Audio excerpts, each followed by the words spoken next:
Et comme en chaque début de chronique, Morane, tu commences par nous dévoiler tes bons plans de sortie culturelle. C'est ça, hein, sortez vos agendas.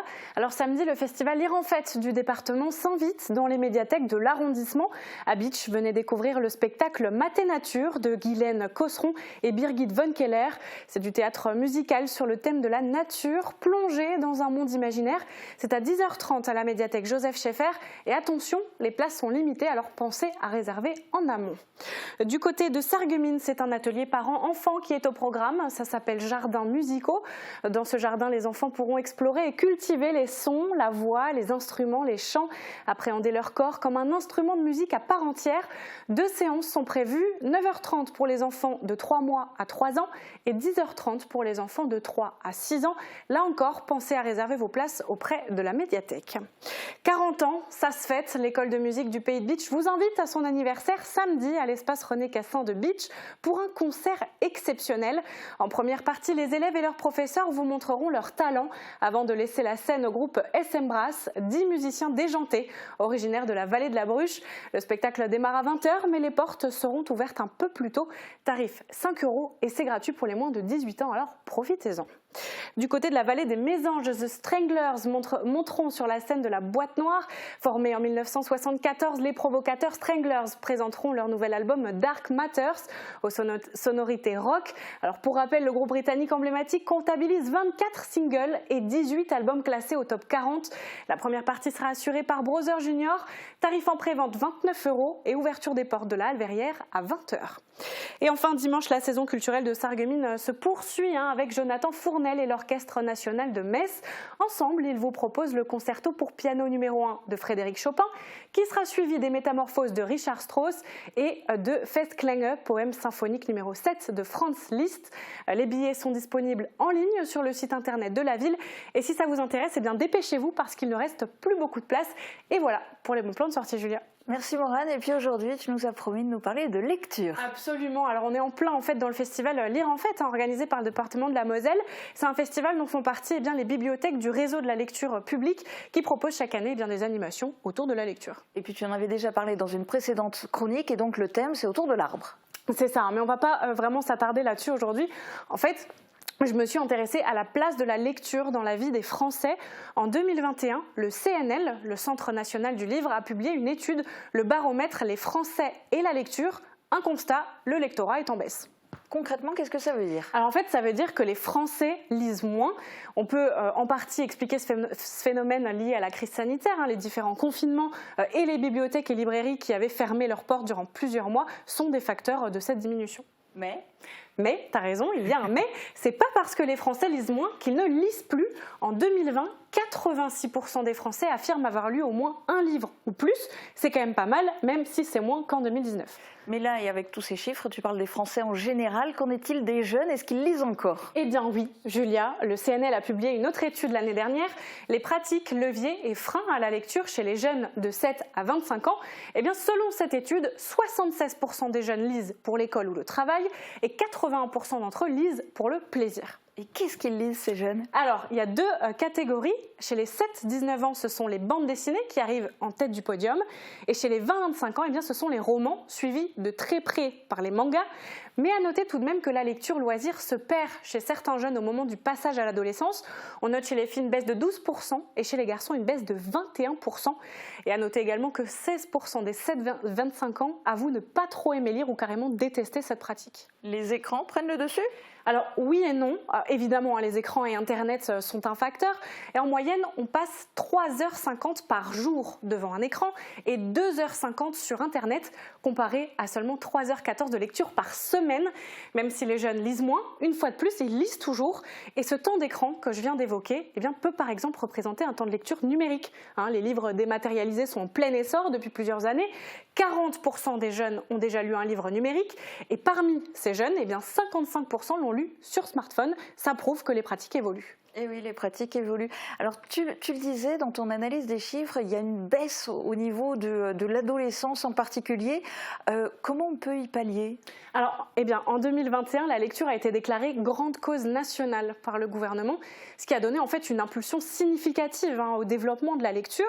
Pour élargir le lectorat, eh bien, plusieurs festivals ont vu le jour, comme Partir en livre, par exemple. Mais bien sûr, apprendre à lire et aimer lire, ça se passe avant tout à l'école. Des temps de lecture sont consacrés dans le programme scolaire. Les jeunes font une pause en fait dans le programme de la journée pour lire une œuvre de leur choix, un magazine, roman, manga, et ce sur une quinzaine ou trentaine de minutes par exemple. Le CNL est aussi à l'initiative du quart d'heure de lecture nationale qui incite en fait les Français à stopper leur activité pour lire le livre de leur choix durant 15 minutes. Il a été lancé l'année dernière et reconduit cette année à la date du 10 mars à 10h. Et ça tombe bien, c'était vendredi dernier. Les élèves du collège La Fontaine de Saint-Avold ont joué le jeu. Je vous propose de regarder le reportage d'Émilie Capodici et Rodolphe Wagner. Arrêter le pays pour lire, c'est ce que souhaite en tout cas le Centre national du livre, en collaboration avec le ministère de l'Éducation et de la Jeunesse. Vendredi dernier, tout le collège La Fontaine de Saint-Avold s'est brusquement arrêté de battre de 10h10 à 10h25 pour se concentrer sur la lecture. Un loisir qui se perd, surtout chez les jeunes générations. On pourrait tous s'arrêter en France pour lire.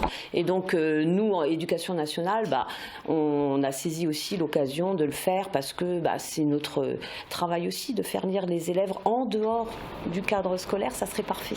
Déjà, la lecture en général, c'est sûr que ça aide pour le français, pour la culture générale. Et puis, de prendre un petit temps de lecture comme ça ou de silence, je pense que ça fait aussi un petit peu du bien à tout le monde de se recentrer, de se concentrer et puis peut-être d'avoir un déclic pour la lecture qu'on n'aurait peut-être pas avec les livres qu'on étudie en classe, par exemple.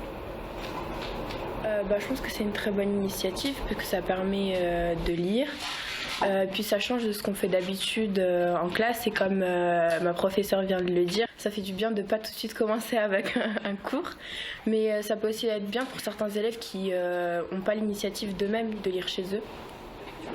J'ai choisi Pulsar, Cassar et Trou Noir parce que j'aime bien surtout lire des livres en rapport avec l'univers, parce que ça me passionne. J'ai pas lu que ça, j'ai lu aussi un autre livre en parlant de la gravité, en gros des choses de l'univers. Une passion, une tradition ou un loisir, appelez ça comme vous le voudrez, mais ce qui est certain, c'est que la lecture attire de moins en moins de monde. Difficile de rivaliser avec l'instantanéité des stimuli que peuvent offrir Netflix, TikTok ou Dailymotion, mais heureusement, certains sont là pour se battre, pacifiquement bien sûr, grâce à par exemple un club de lecture au sein du collège. Club lecture qu'on anime avec ma collègue, Madame Pierron. Alors, on fait la promotion de la lecture dans ce club-là. Il y a un élève qui s'occupe de la commande des nouveaux livres, il fait une espèce de sondage au niveau des élèves, on participe au concours Moselle Lire et par ailleurs on a en même temps qu'on a le club lecture, on a aussi une partie club journal, donc lecture et écriture. 3 élèves de 3e font un journal scolaire. Tu participes aussi au club de lecture, du coup tu as l'habitude quand même oui, depuis la 6e. En 6e ça a été pas vraiment parce qu'avec le Covid on n'a pas pu vraiment faire beaucoup de choses. Mais en 5e et là sur ce début d'année on a fait plein de choses. C'est plus facile en orthographe, en grammaire et en conjugaison. Et ça me fait aussi passer le temps sans forcément être sur mon téléphone. Là où certains pensaient passer un sale quart d'heure, force est de constater que les élèves se sont pris au jeu. Entre les romans, les bandes dessinées et les mangas, il y avait forcément de la lecture pour chacun. Après le succès de la précédente édition et de celle-ci, Regina Chondo, présidente du Centre national du livre, espère faire une tradition de cette exception. Je cite, « Ensemble, faisons des Français un peuple de lecteurs ». C'est un peuple de lecteurs, c'est si joliment dit. Et je le rappelle, il existe différentes formes de lecture, donc la lecture classique, mais aussi numérique et même audio. Pour les petits, par exemple, il existe des dispositifs où les enfants créent eux-mêmes leur histoire. Alors ça s'appelle l'Uni. Je l'ai piqué aux enfants hier soir. Et en fait, c'est une fabrique à histoire où les enfants choisissent le personnage principal, le lieu de l'action, etc. Donc je vais vous faire une démo en direct. Alors on l'allume. Ça met un petit peu de temps. Les histoires de Suzanne et Gaston. Voilà, et en fait, on choisit Douce nuit. la catégorie. Contes exquis de monstres gentils. Voilà, par exemple, je veux les monstres. Où ton histoire va-t-elle se passer? Où veux-tu que ça se passe, Julia? Dans une forêt magique. Dans une ville fortifiée. Ah, dans une ville fortifiée. Allez, allons-y pour la ville fortifiée. Qui sera le héros de ton histoire? C'est excellent. Sorcière. Les sorcières. Non. Un fantôme. Un fantôme. Oui, ça peut être rigolo. Allez, on part sur le fantôme. Qui ton héros va-t-il rencontrer? Et voilà, et en fait, Oui, mais en fait, ainsi on de l'écrit suite. nous-mêmes, C'est l'histoire. ça, c'est exactement ça. Et en fait, il y a des fins différentes. Franchement, c'est... L'histoire va-t-elle se passer? Calme-toi quand même maintenant, voilà. C'est super bien fait, c'est français d'ailleurs. Et pour les adultes, eh bien évidemment, ça existe aussi. Il y a les plateformes de livres audio, par exemple. Moi-même, je suis abonnée à une application. Alors, j'adore lire, mais écouter un livre audio, ça amène encore une autre dimension à l'imagination. Et alors toi, du coup, en ce moment, tu lis ou tu écoutes quoi? Alors, en ce moment, Julia, moi je lis un manga, ça s'appelle Fairy Tail, la quête de 100 ans, d'Hiro Mashima. Donc là, au final, ça colle avec le rapport du CNL. Et le soir, avant de dormir, eh bien, en ce moment, j'écoute 1984 de George Orwell.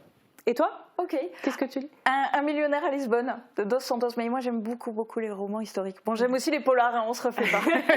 Merci en tout cas, Morane, pour ta chronique et puis pour cette évasion lecture. Ça fait du bien. Prenez le temps de lire. Et la lecture, c'est pas seulement à l'école qu'on peut inciter les enfants, notamment, et les jeunes à lire. Il faut qu'on donne l'exemple à la maison, même si on n'a pas toujours le temps. Mais bon.